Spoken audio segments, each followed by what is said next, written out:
Light from the moss and seed core was not enough to truly inspect the items.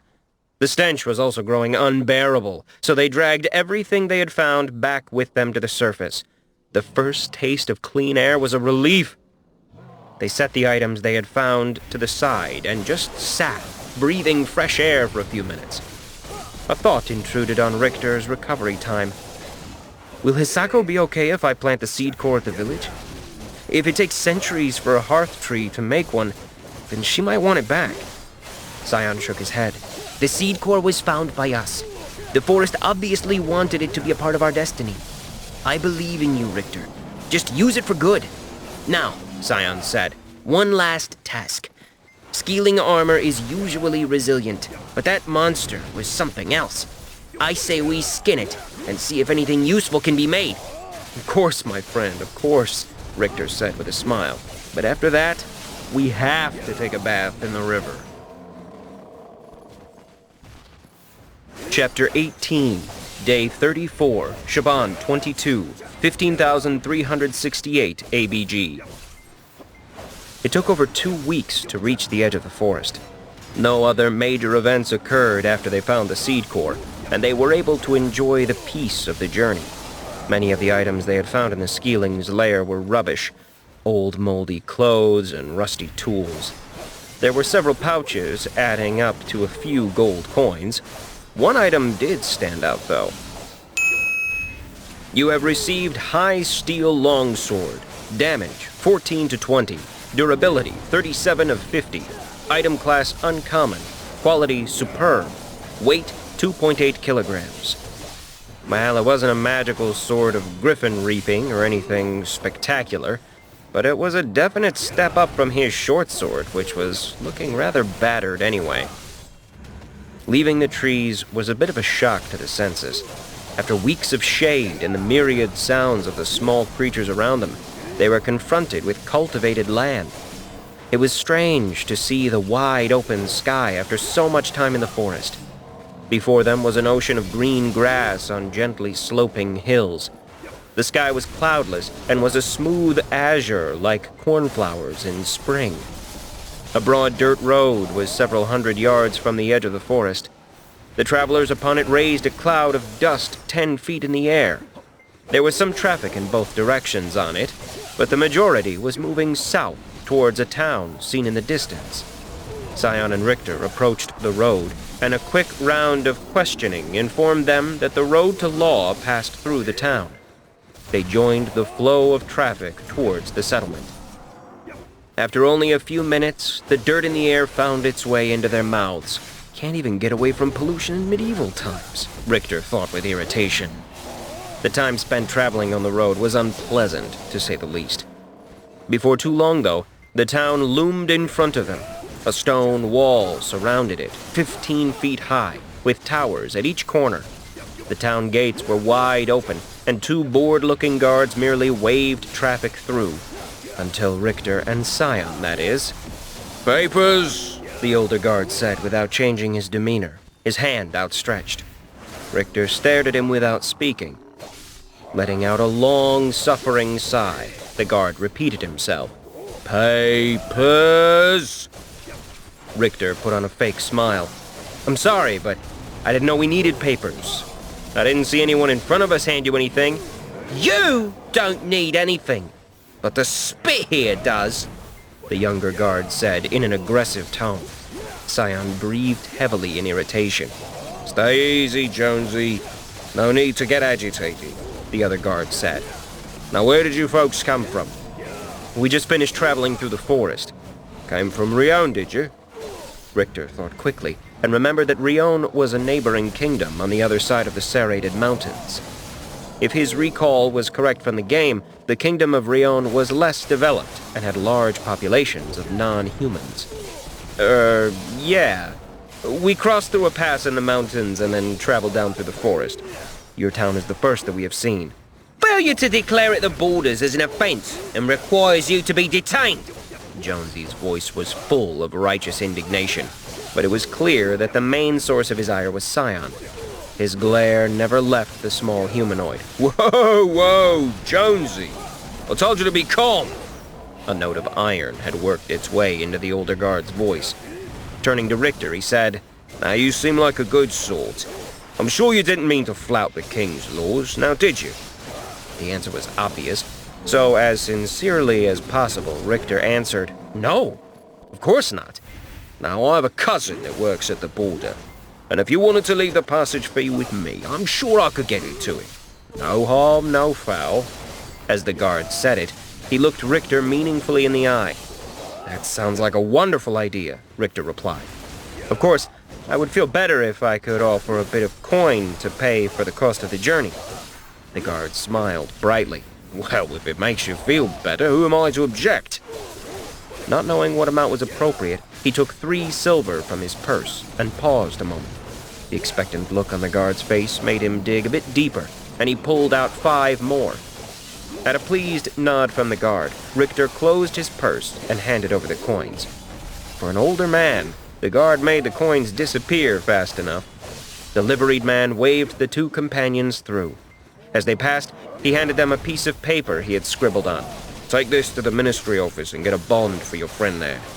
Nodding at Scion, "You will continue to run into trouble without the right papers. Just keep straight on the main street until you see a large white building with a green slate roof on the right." Nodding thanks to the man, Richter took the paper and began to journey away, but on impulse, moved back to the gate. At the guard's curious glance, he took another 5 silver out of his purse and said, "It is clear that we are new here, and I would appreciate any help navigating your town and country." "I would be very appreciative," he said, shaking the money in his partially closed fist, the coins making a slight tinkling sound. "Well, I have always fancied myself an ambassador," the guard chuckled, taking the coins and making them disappear just as quickly as the first 8. "When you get to the ministry, ask for Edmund. Tell him Calder sent you. It might also be a good idea to tell them you lost the papers rather than you didn't declare your friend upon entering our fair land. Just a piece of friendly advice, eh? And if you need a place to stay, I would recommend the Whistling Hen. They may not be the cheapest, but for a copper, the stable boy will pay close attention to your horses. Make sure they don't wander off in the night, if you catch my meaning. They also don't mind if you have friends from various places," he said, nodding at Scion again. "Thank you for your help. My name is Richter," he said, extending his hand. Calder extended his own, and they clasped wrists. The guard's hand was rough with calluses. "You might want to find some clothes as well," indicating the green armor they both wore. "You kind of stand out. Maybe I'll see you in the common room later and we can share an ale. The Whistling Hen has great service," he said with a laugh. "And either way, welcome to Leaf's Crossing." Somewhat confused but happy for the advice, Richter simply nodded and smiled. Even though it had cost some money to enter the town, it seemed his increased charisma was already coming in handy. With a slight pull on the bridle, his pony started walking again, Scion and his own pony moving along beside him. Throughout the exchange, the younger guard had stared coldly at the sprite. After they had moved up the road for a few minutes, Richter asked, "Why did he call you that?" Scion took a moment before answering. "I had always heard stories that some humans harbored a hate for us and other races, but I had hoped it wasn't true. What he called me was an insult. I have never heard about needing to register before, though. From the stories older sprites have told, the City of Law has many races within it." Richter felt somewhat disheartened. He had hoped that blind hatred wouldn't follow him to this world. It seemed some things were universal, however. They walked for a while until they came upon a white building with a green roof, just as Calder had said. A coat of arms, blue swords pointing downward on a field of green, was hung at the top of the building, the same image Richter had seen on the guards' shirts. A copper coin each to the valet ensured that their mounts would be watched while they were inside. The entrance led into a large room with multiple hallways leading off of it. People moved quickly in all directions. Lines of various colors were on the floor, some tracing into open doorways and others leading off into the distance. Seeing that all of the lines converged at the desk at the far end of the room, he joined the queue of people waiting. First, racial prejudice, and now the DMV. So far, Richter wasn't a fan of the kingdom. After an hour of standing in line, they reached the front. A severe older woman looked down at them from an elevated platform. A large wooden desk was between them. Her hair was in a gray bun, and her mouth seemed set into a perpetual frown. She sneered slightly when she spoke to them. "Yes?" she asked in a scratchy voice that would put a pack-a-day smoker to shame. Richter plastered a smile onto his face. "Hello, ma'am. I was told by the city guard that I needed to get papers for my companion," nodding to Scion. Apparently his increased charisma was powerless in the face of entrenched bureaucracy. Pinning Richter to the floor with her gaze, the woman rasped out, "Failure to declare a non-human upon entering Eve is a serious offense." No, Richter said quickly. "We simply lost our papers. I have this note." He handed her the paper that Calder had given him. With disdain, the woman slowly took the paper and scanned it. Flicking her gaze back and forth between Richter and Scion, she grunted as she read. With one last long look at them, as if to question why the world had to have such imbeciles in it, she took out a piece of paper from a stack on her left and jotted down a quick set of notes. "Take this to requisition processing and get a note of dividend. Then take the note to accounting and pay the requisite fee. They will give you an AIY6 form. Have that signed by Middle Registry and return the form back to this desk after obtaining the signatures of 3 people in good standing within the town.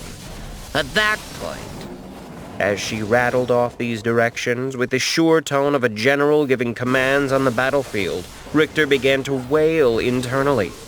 His panic ratcheted up with each new mini-quest he was being given. Even Scion, who had faced a horde of goblins and an undead sorcerer, paled under her onslaught.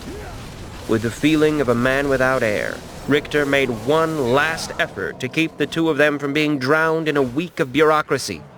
"I need to talk to Edwin," he blurted. "Oh?" she said slowly, dragging the syllable out until the sound turned into a question.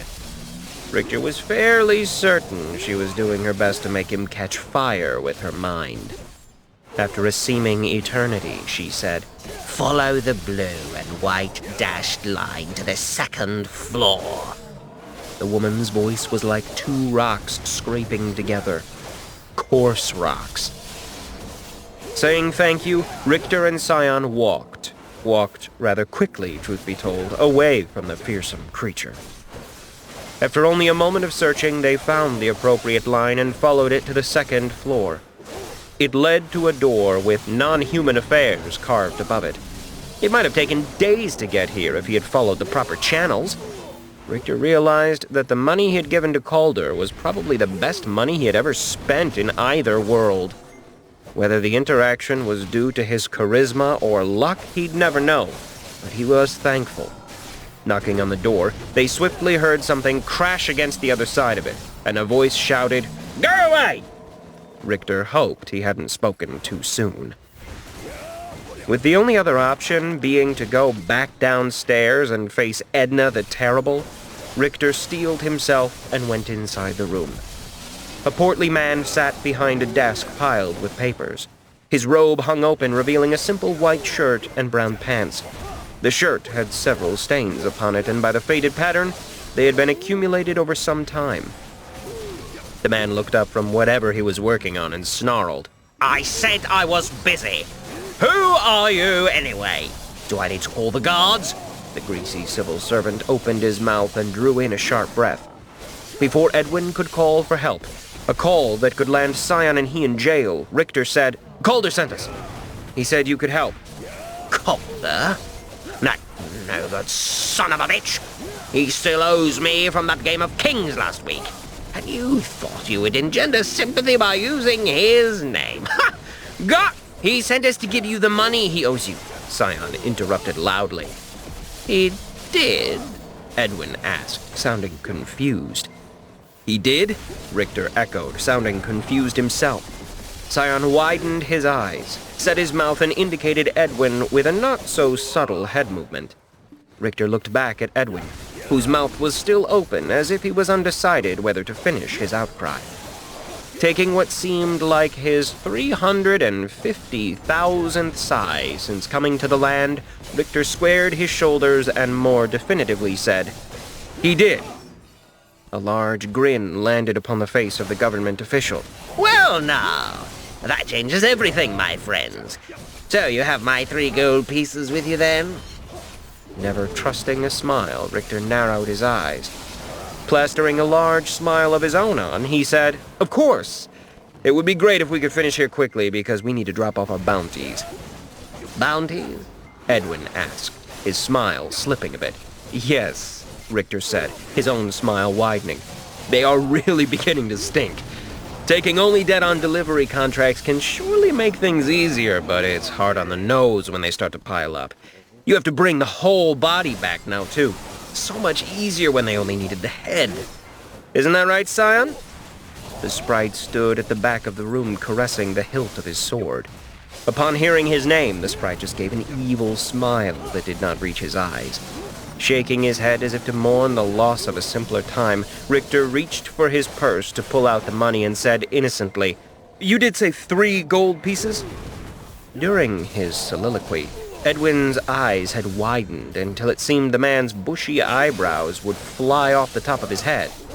Well, that is to say, I think I confused Calder with another fellow. Qualder, hey. Yes, I remember now.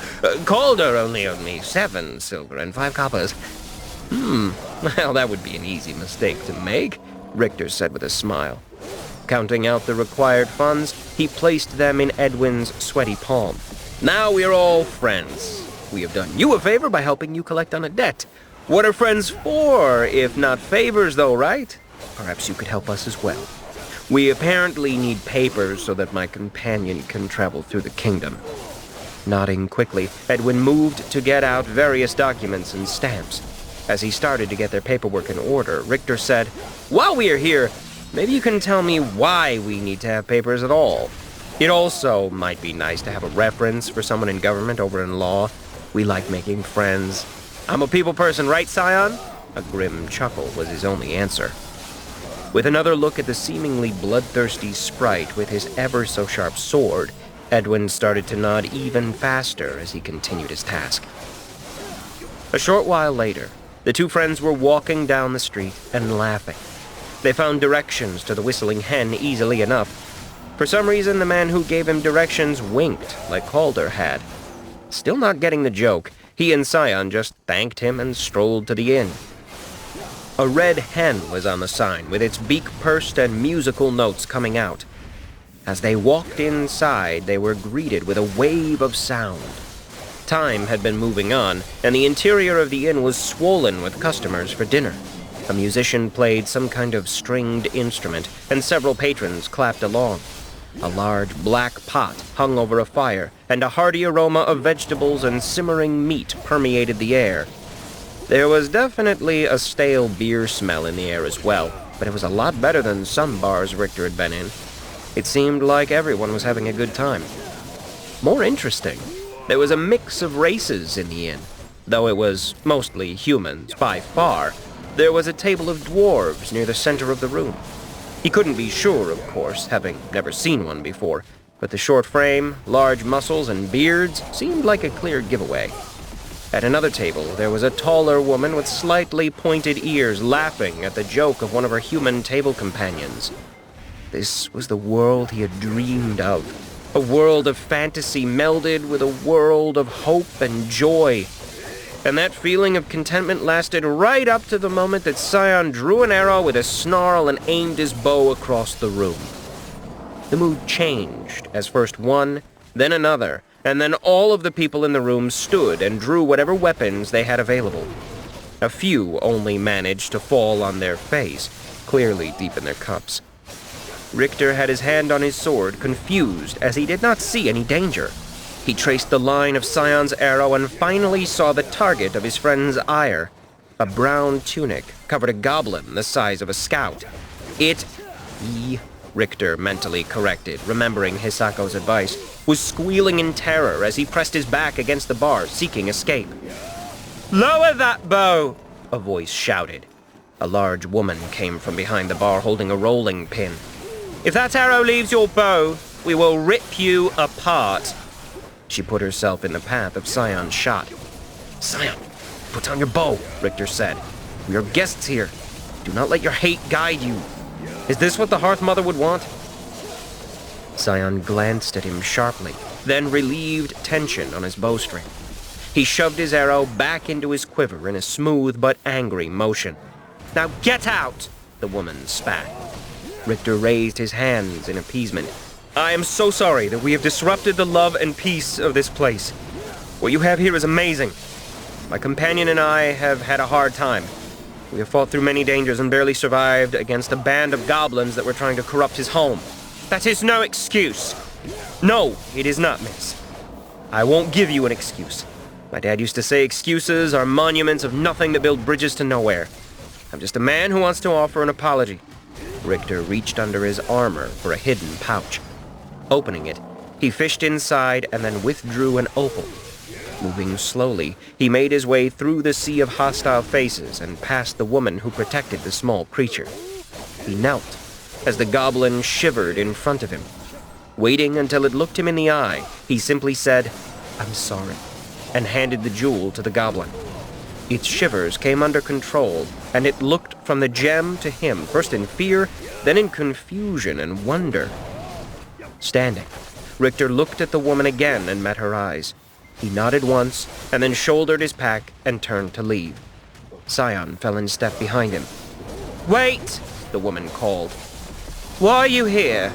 There was still some anger in her voice, but it was tinged with curiosity. Richter turned back.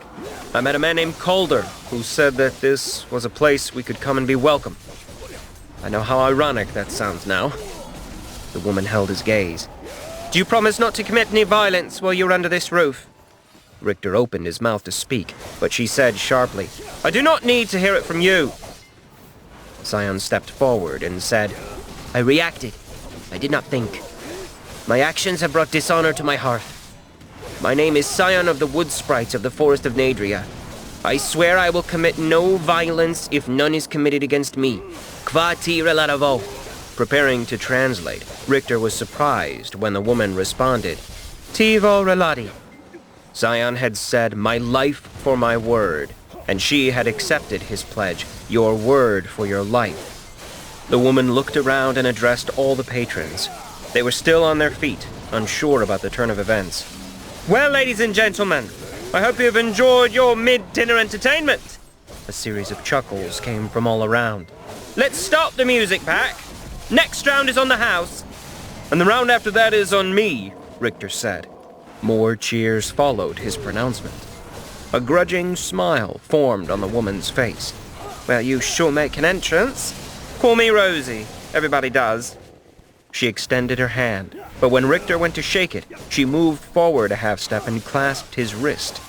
Her grip was surprisingly strong. With a firm shake, she released. Now, what can I do for you? We need a place to stay, and I need to sell the goods that we have. You are merchants? She asked with obvious incredulity. Never really seen merchants wearing woodland armor before? Not exactly, Richter said with a small laugh. What we really need are supplies for my village, and people brave enough to be pioneers. What type of people are you looking for? I need the kind of people that can make a community. Carpenters, farmers, masons, guards, blacksmiths, etc.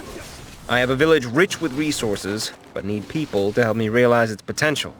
Well, you can sell your items here, though if any are magical, you'll get a much better price in the capital. As far as the people that you are looking for, I'm sure you've seen that non-humans are treated as inferiors in Eve.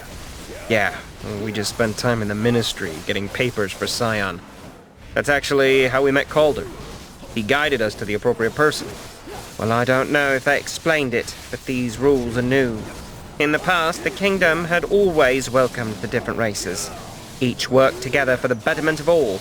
When the king died, though, his son listened to conservative advisors. He started to enact laws that slowly funneled power and wealth away from Eve's non-human citizens. The rumor is that it found its way into the pockets of the king and his friends. 10 years later, all non-humans are either bound to one place or bonded to a human. That's the significance of those papers you received at the ministry today. Now, you are basically the sprite's guardian. Anything he does, you are responsible for. He is bonded to you. What is the bound option? Basically like a work permit. Non-humans get hired under a human to work, but end up getting paid coppers on the gold. They also cannot move far from their job or they get thrown in jail, hence bound. You wouldn't believe it, but 30 years ago all races roamed the kingdom openly, sharing their ideas and cultures. Richter looked around the room.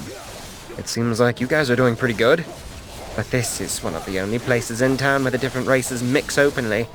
With the new laws, old hates have risen up. More and more humans are coming to despise anyone different from themselves. Thinking of the younger gate guard, Richter knew he had already experienced this change in opinion. "Well, you have told me what started your travels, but what can I do for you now?" she asked. "We could use a place to stay for the night, and maybe an introduction or two if you can manage it." "Done," she said with another smile. "Each room costs 3 coppers, but it has 2 beds and comes with dinner. Looks like Rat has made a good stew tonight. I trust you won't try and kill our cook again." "The goblin is your cook? And his name is Rat?" Scion asked in disbelief. "Yes, and he makes the best stew in town. I think it's on account of the goblin's sense of smell. I'm sure we won't have any more trouble with you." "I have agreed to keep the peace and I will. If you say the food is good, then I will trust you. But is his name truly Rat?" "Yes," she said with a smile. "How did he get that name?" the sprite asked. "You don't want to know," she said with the same smile. "Do you have any animals that need caring for?" At Richter's nod, she continued. "Well, it is another copper per animal. So you're interested?" "I am." Richter liked her straightforward manner, despite their rocky start. "Well then," she said, slapping her thighs. "Let me get you the key to your room. The stable boy will see to your mounts. The soup is almost done. Put your things away and then go buy some clothes.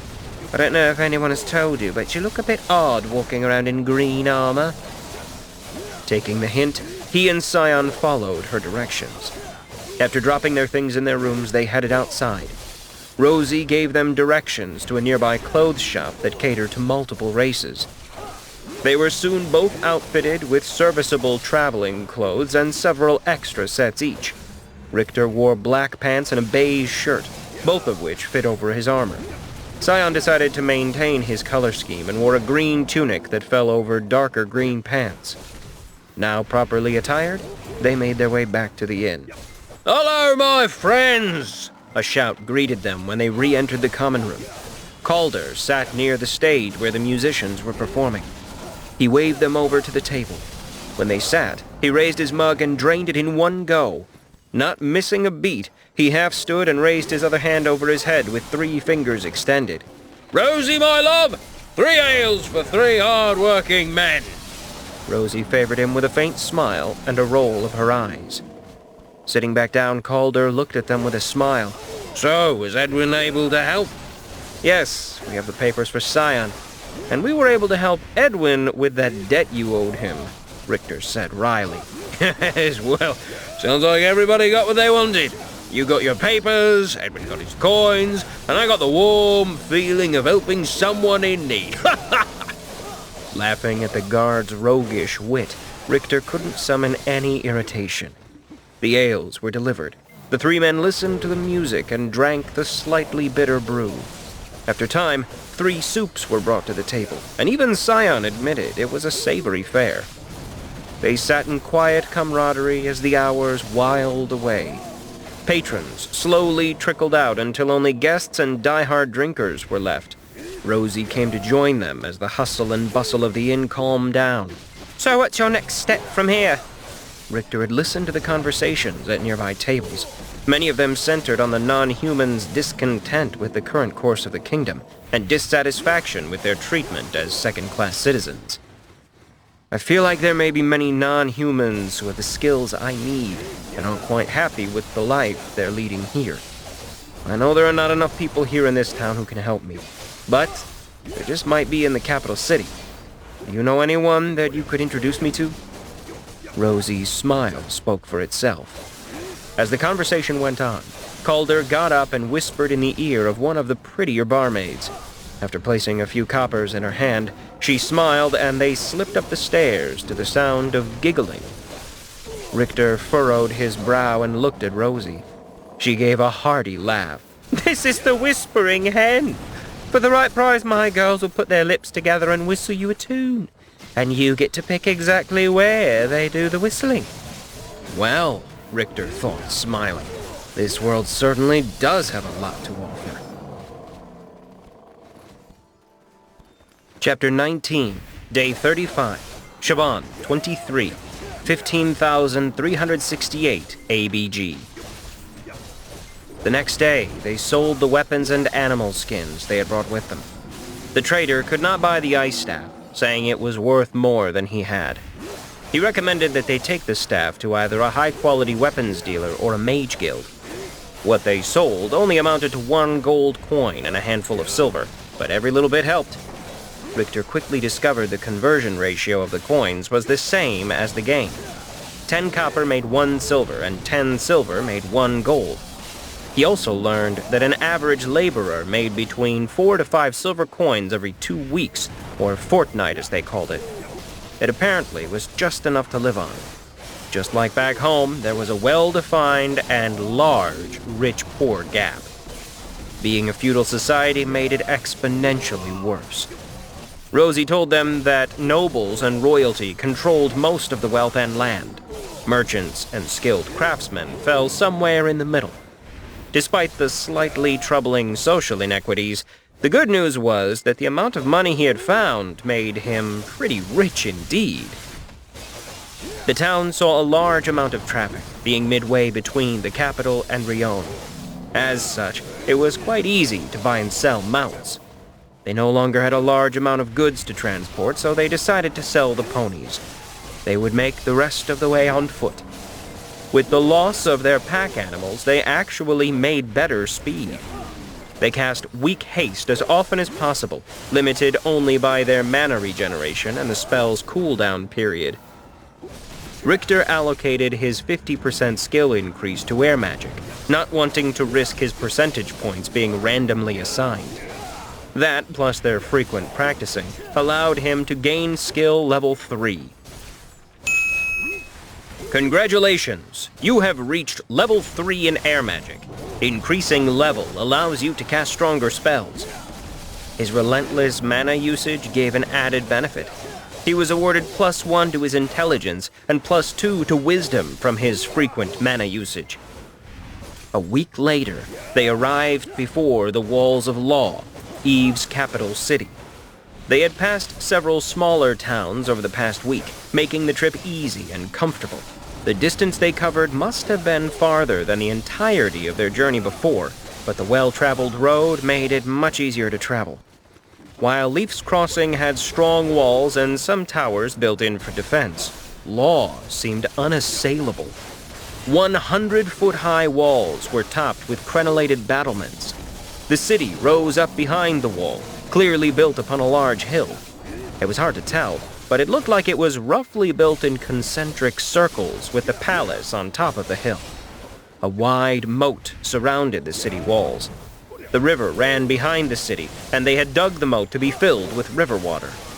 A large flow of traffic moved over the drawbridge and into the city. The guards here wore polished chainmail with halberds held upright. Just like the guards in Leaf's Crossing, they had the crest of blue swords on a green background emblazoned on their chests. The high volume of people and animals moving into the city made stopping everyone for questions unreasonable, but the hawk-eyed gaze of the guards promised swift action in response to any threat. As they moved past the initial gate and under the walls, Richter was taken aback by its 40-foot thickness. Murder holes and arrow slits could be seen in the ceiling and walls. Exiting the tunnel, there were more guards standing at attention. Most of the crowd were humans. The few non-humans that were present kept their heads down as if afraid of bringing attention to themselves. The main street of the city was a wide throughway, but dozens of avenues meandered off to either side. Richter and Scion went further into the city, and the elevation gradually rose. Their travel was only interrupted once when they passed a patrol of guards.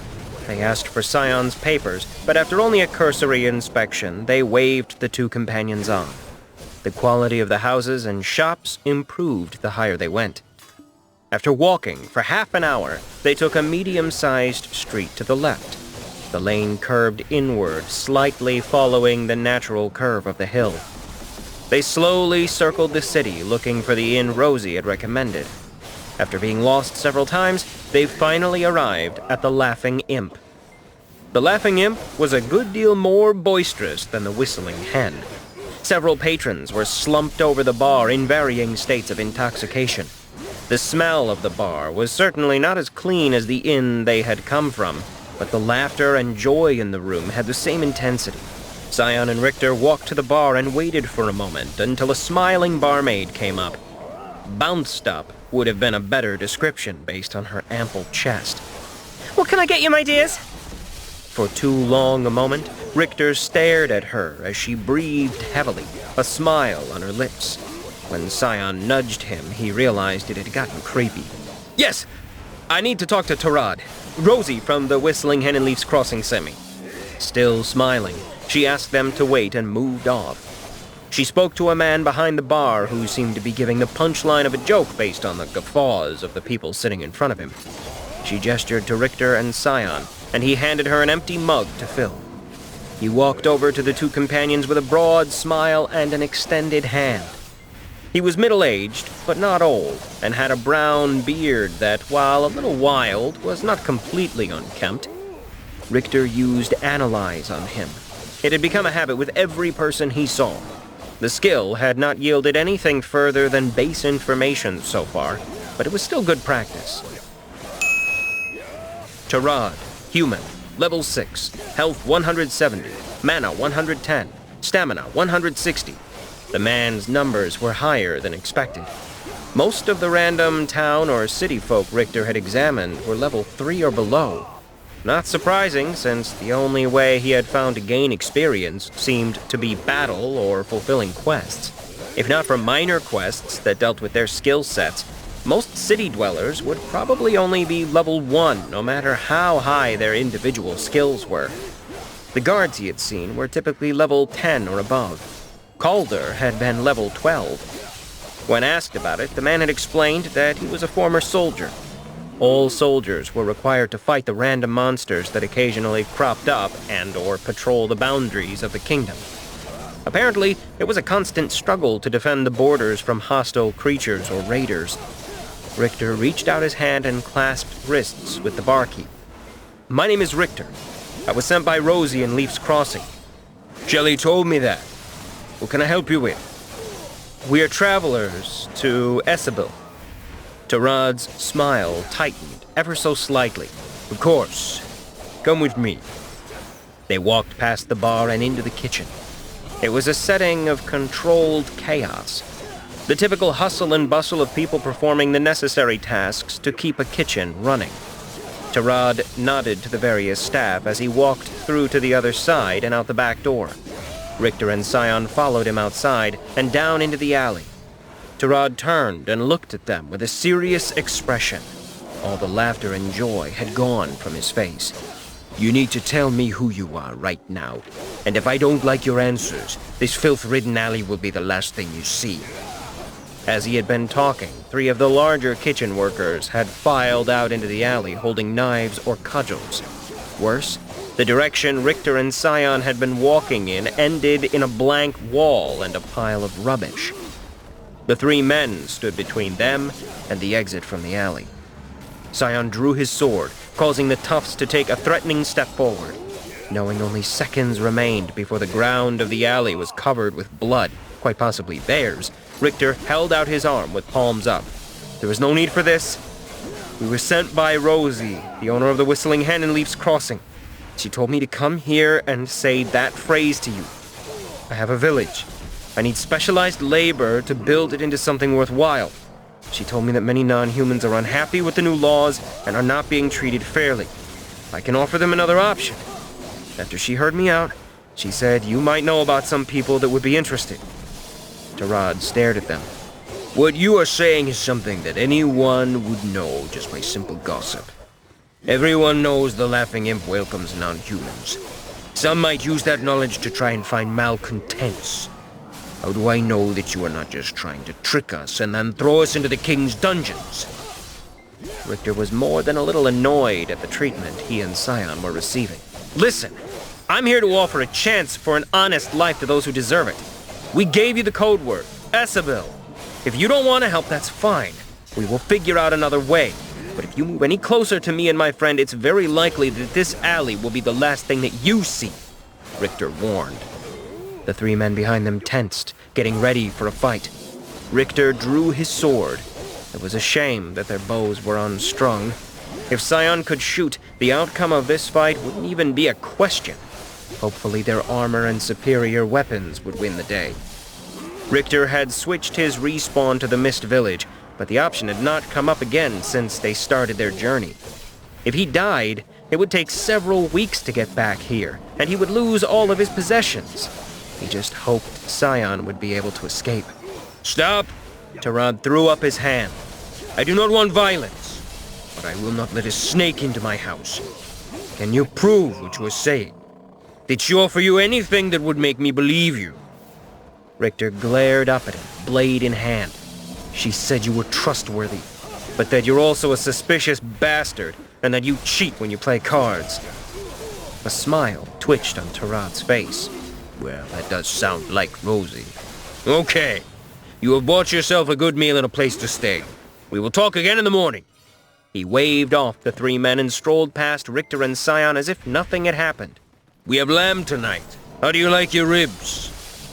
With that one-liner worthy of an 80s action flick, he walked inside, still with that wry smile on his face. Richter and Scion looked at each other, and after a moment, both sheathed their swords. So do we go back in? Scion asked. It definitely wasn't the reception I was expecting. They didn't try to rob us, though. They just acted like they had someone to protect, Richter said, pondering their options. So we have two options. We can go back in and see what comes of it, or take our chances somewhere else in the city. Scion shrugged. I have never had lamb before, and it did smell good. Man logic won the day. They went back into the kitchen and walked through to the common room. The people there were laughing and enjoying their food with no idea of the violence and death that had almost occurred only a dozen yards away. It was a good lesson, Richter thought. Even though they had left the woods, there was still plenty of danger in the city. The cute barmaid met them as they left the kitchen and led them back to a table. She quickly brought 2 square wooden plates topped with meat, green vegetables, and chunks of bread still steaming from the oven. They both asked her for an ale and then tucked into the meal. Whatever else could be said of their reception at the Laughing Imp, the food was wonderful. Both sat in silence, devoted to their meal, and when second helpings were offered, they both gladly accepted. Richter looked at his small friend, polishing off his second plate, and wondered where it all went. An hour after they sat down, Tarad came by the table and dropped off their room key. He only paused long enough to tell them that their room was on the 3rd floor, second door on the left. Then he disappeared back into the kitchen. They sat there a while longer before deciding to call it a night. Their room here was much the same as their room in the Whistling Hen, maybe a touch bigger, and the mattress slightly smellier. Richter and Scion looked at each other, and with silent understanding, moved one bed against the door, and the second bed against the first. Feeling safer, they both laid down for the night, but kept their weapons close at hand. They woke the next morning to a rapping on the door. Tarad would like to see you downstairs, a feminine voice called out, and then footsteps could be heard walking away from the door and moving downstairs.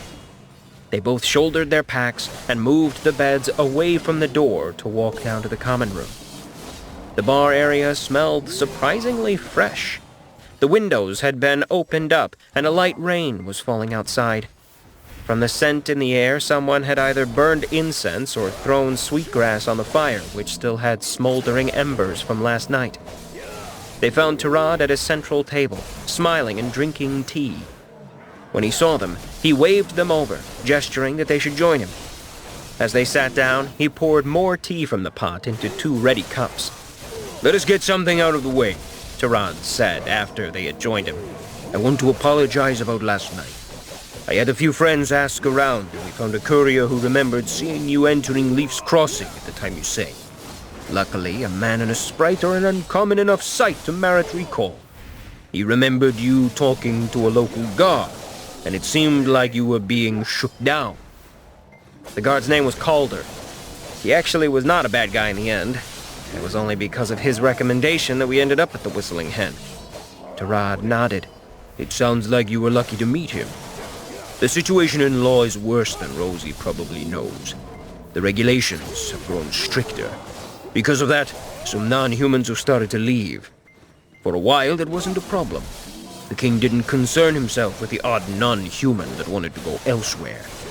When the skilled craftsmen started to leave, however, the humans who had been profiting from their labor started to complain. I don't know if Rosie explained, but all actual business in Eve must be conducted through humans. The human, or representative as they are called, is often allocated by the government. These have become coveted positions. It is basically a way to make money with little effort. The representatives shave off as much money as they want, so when that income was threatened by the non-humans leaving, the representatives complained. Their government cronies passed another law making it illegal to even leave the kingdom without permission. Anyone caught in the attempt is either released with all of their property confiscated, imprisoned, or put back to work with their loved ones detained to ensure their cooperation." "That's horrible," Richter said sincerely. "I had no idea things were that bad here." "I am a known opponent of the new laws. I hope you can now understand my skepticism and caution when someone walks up to me out of the blue asking about such a sensitive topic." Richter nodded, not willing to completely forget the scene last night, but the explanation made Tarad's actions understandable, if not immediately forgivable. "The courier confirming your story was a point for you, so I appreciate you accepting my apology. But despite the fact that you seem like a likable guy, if you want my help and trust, you need to answer some questions to prove yourself. Now, where is this village you need help with?" "It's in the forest of Nadria. I'm not willing to give any specific directions for security reasons." "The forest isn't a safe place. No offense," Tarad said, looking at Scion. "But even your people have been known to claim lives if your territory is infringed upon.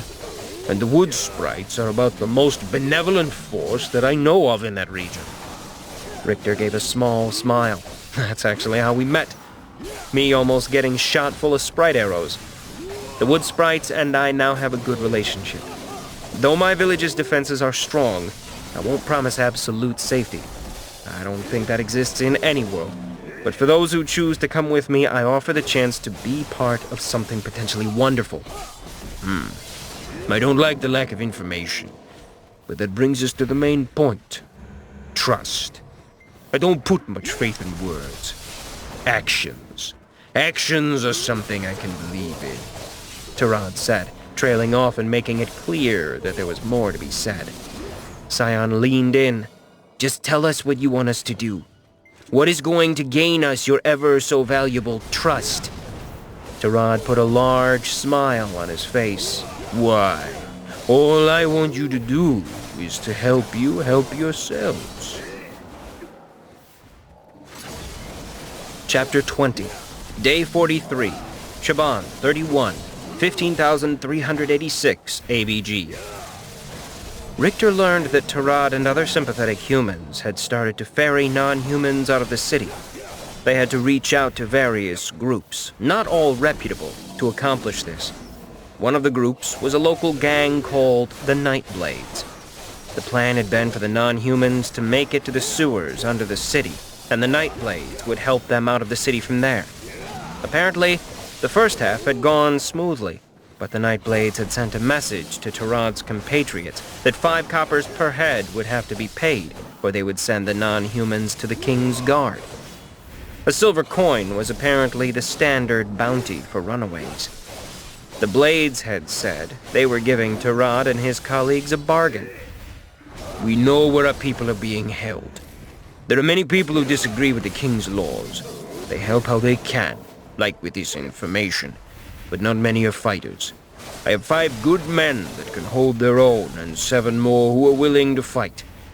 What I am saying is we need a bit more muscle. If you help us, I will spread your request to the non-humans. I will also help arrange travel for anyone that wants to leave the city. Will you fight? You have been offered a quest. Fight for those who cannot, 1. A group of non-humans is being held for ransom. Tarad will help you, but only if you help him first. He needs your aid to free the captured non-humans from the thieves. Reward: increased reputation with the non-humans of Eve. Possible colonists to come live in the Mist Village. Yes or no? Richter looked at Scion, who gave him a nod. Looking back at Tarad, he asked, "What's the plan?" "I need to get some things together. Rally the troops, as it were. Is there anything else you need to do in the city?"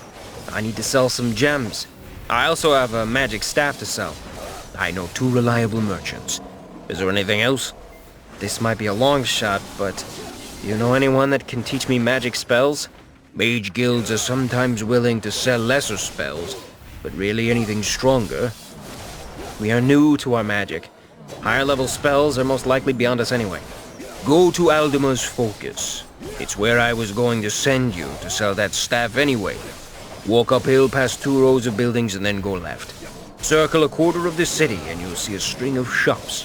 Aldima's has purple windows and a blue door. I only ask that you return by 5 bells after midday." Richter and Scion assured him that they would, and then they left. They decided to see the merchant first, in case they needed more coin to buy whatever spells were available. His shop was only a short walk from the inn. Walking in, they were greeted with a practiced smile. Gentlemen, please come in. Whatever you are looking for, I am sure I can help you find it. And if not, I am sure I can provide something even better. Huzzah! The merchant wore a white turban with a colorful feather coming from the front. He was older and couldn't have been an inch or 2 over 5 feet. He carried more than a little weight around his middle. His clothes were loose silk, and he had a red sash tied around his waist. Amused by the round merchant's demeanor, Richter smiled and said, "Tarad sent us. He said that you could be trusted to treat us fairly." The merchant's eyes grew somewhat large in alarm. Yes, of course. Please tell Master Tarad that, as always, Hafiz is a humble servant and is happy to help. Any friends of his are already friends of mine. Richter was somewhat surprised by the reaction. Just what kind of rep did the innkeeper have?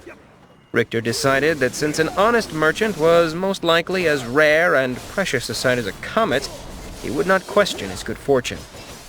"I'm actually here to sell some jewels. They were, part of an inheritance." Richter pulled out the small chest from the Mist Village vault and opened it. Sir, please be careful. That much wealth would be worth all of our lives. The portly man came from behind the counter and rushed past them to the door. He closed and locked it while looking out the windows to make sure no one had been looking in.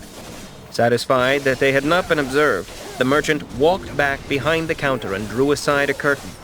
Hafiz motioned for Richter and Scion to follow him. "You seem to be showing us a great deal of trust," Richter said. You have been sent by Tarad, which means a great deal. You also seem like a good sort overall. Finally, you walked in with a chest of jewels that is most likely worth more than my shop. Not many thieves try to rob you with a golden blade encrusted with diamonds." Richter smiled. "Those are some good points. Either way, thank you for your trust. And I promise you that it's not misplaced." Hafiz walked over to a small table with a stool. Several large lamps made the room well lit despite the lack of windows. "Please, place the chest on the table, good sir." Richter laid the chest on the table, and Hafiz began removing the gems one by one. He held each close to his face, looking through a small eyepiece that emitted a soft orange glow. He examined each and made notations on a small piece of paper. "This will take a while, sir. Please feel free to peruse my goods while you wait." There are many different goods up front, but my elite stock is on these back shelves. I invite your companion to stay with me. Always best to keep each other honest, huzzah! Smiling again at the strange little man, Richter went back to the front of the shop. Scion decided to stay with the merchant as suggested. Richter walked through the front and found several useful items: rope, flint and steel, oil, and other sundry items. He gathered them on the counter and then moved to the back again to see the merchant's elite items. The lowest shelves held gems and jewelry. Since he had come to sell jewels, those shelves did not keep his interest. What he found above was much more interesting, however. The first thing his eyes were drawn to was a glass display filled with arrowheads. They all had a slight glow to them. You have found Steel Arrowhead of Dispelling. Durability 9 of 9. Item class Uncommon. Quality Superb. Weight 0.1 kilograms. Traits: 51% chance to dispel active enchantments on target. You have found Steel Arrowhead of Flame. Durability 7 of 7. Item class Uncommon. Quality Superb. Weight 0.1 kilograms. Traits: will do an additional 8 to 11 damage on impact. Chance to cause burn.